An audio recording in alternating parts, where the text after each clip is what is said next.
যোগ্য অযোগ্যদের তালিকা তো প্রকাশ হয়ে গেল, কিন্তু এই অযোগ্যদের থেকে যারা ভুরি ভুরি টাকা নিল তাদের তালিকাটা কবে প্রকাশ হবে?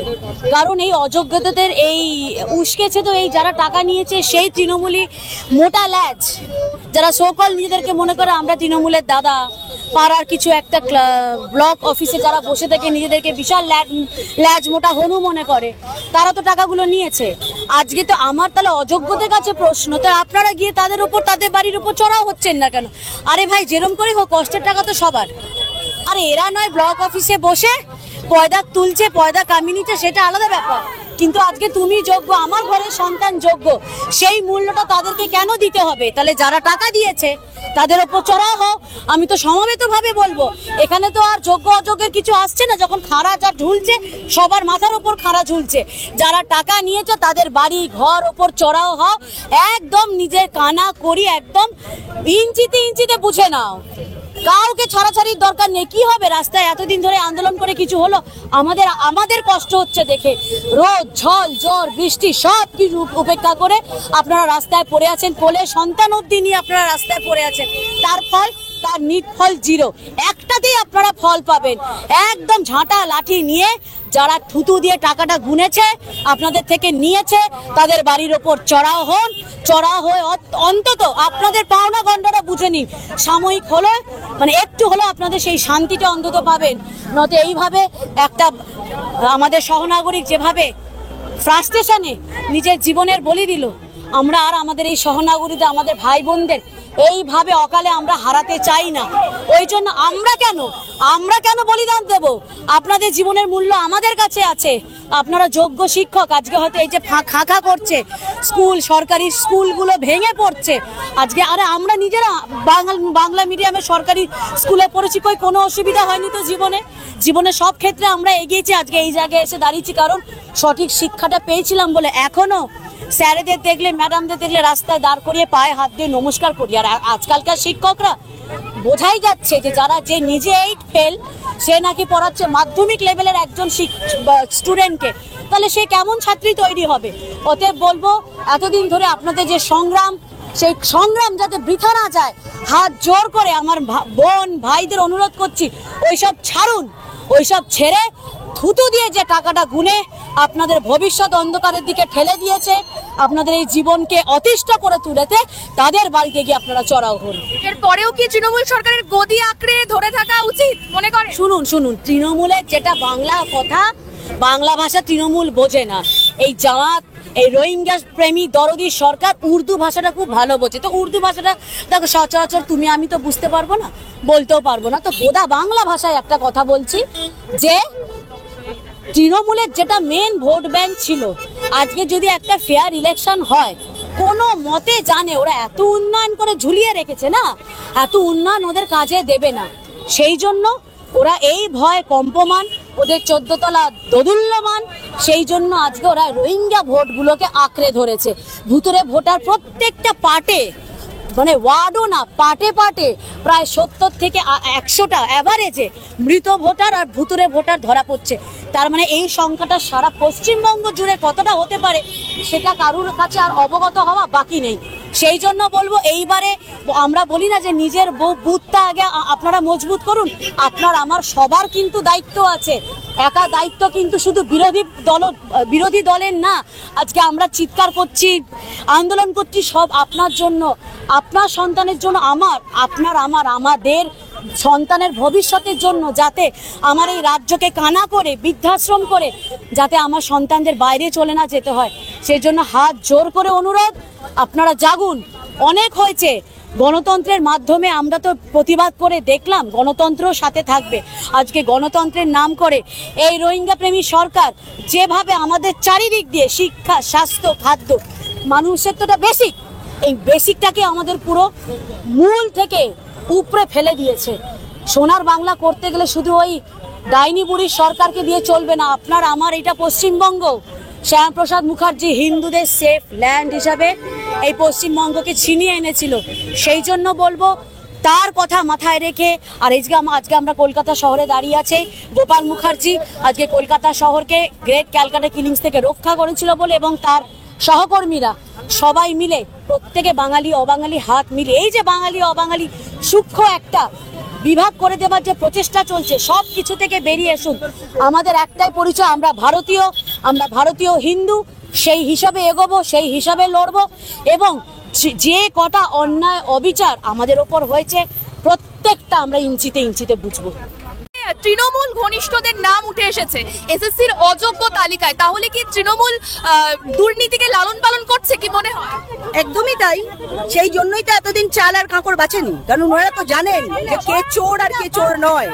তবে এটা অবশেষে কোর্টের চাপে, মানুষের চাপে তারা সেই কাঁকড় প্রকাশিত করতে বাধ্য হয়েছেন। কিন্তু এটাও বলবো, এর মধ্যেও প্রচুর জল মেশানো কাঁকড় রয়েছে, এখানেও প্রচুর যারা তাদের থেকে ডিটাচ রয়েছে তাদের নাম রয়েছে, প্রকৃত যারা চুরি করেছে টাকা দিয়ে তারা চাকরি কিনেছে তাদের নামও এখান থেকে অনেকের বাদ রয়েছে। তো তবুও তারা স্বীকার করে নিয়েছে যে তারা চুরি করেছে। বিরোধীরা বলছে এই তালিকা নাকি অসম্পূর্ণ, ৮০০৬ জনের তালিকা আরো বেশি হওয়া উচিত ছিল, কি বলবেন? একদমই অসম্পূর্ণ, একদমই অসম্পূর্ণ। কোর্টের চাপে, এইটা সুপ্রিম কোর্টের চাপে এরা এইটুকু বের করেছে এবং এটাতেও ভুল আছে এবং আরো প্রচুর অযোগ্যদের তালিকা আছে যেটা এখনো প্রকাশ করেনি, কিন্তু ক্রমশ প্রকাশিত। আশা করি এটা প্রকাশ করতে হবে। আজকে দেখা যাচ্ছে যে সুমন বিশ্বাস যখন আন্দোলনে নামছেন তখন তাকে আটক করা উচিত, কি বলবেন? দেখুন, আন্দোলন করলেই তো তাকে আটকানো হবে। আমরা এখানে আন্দোলন করছি, তৃণমূল সরকার কি ভয় পেয়েছে? একদম ভয় পেয়েছে।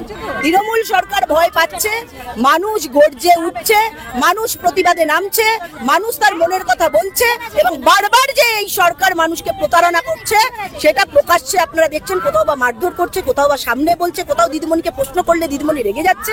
তো এটা ক্রমশ প্রকাশ্য, কারণ জনগণও এবারে জবাব দিতে শুরু করেছে।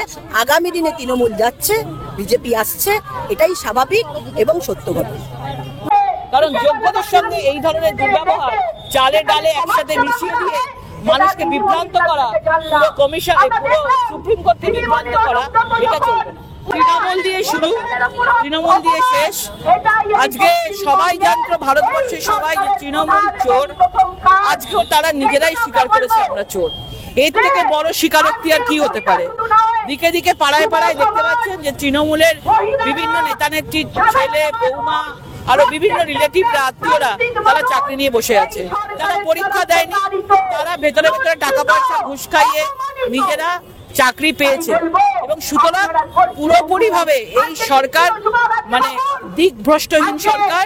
এই সরকার একদম কালো দিন ভাবে এবং কালো দিন এভাবে এসএসসি 26,000 চাকরির ভবিষ্যৎ নষ্ট করেছে এই সরকার। এই সরকার আর এই চেয়ারে থাকতে পারে না। আমার তো খারাপ লাগে যারা ভাতা নিচ্ছে, তাদের ভাতা নিচ্ছে মনে হচ্ছে ভিক্ষা দিচ্ছে এবং তাদের সঙ্গে এই ধরনের ব্যবহার করা হচ্ছে এবং এই টাকা তাদের নিজেদের পকেটের কারুর টাকা নয়, এই টাকা জনগণের টাকা।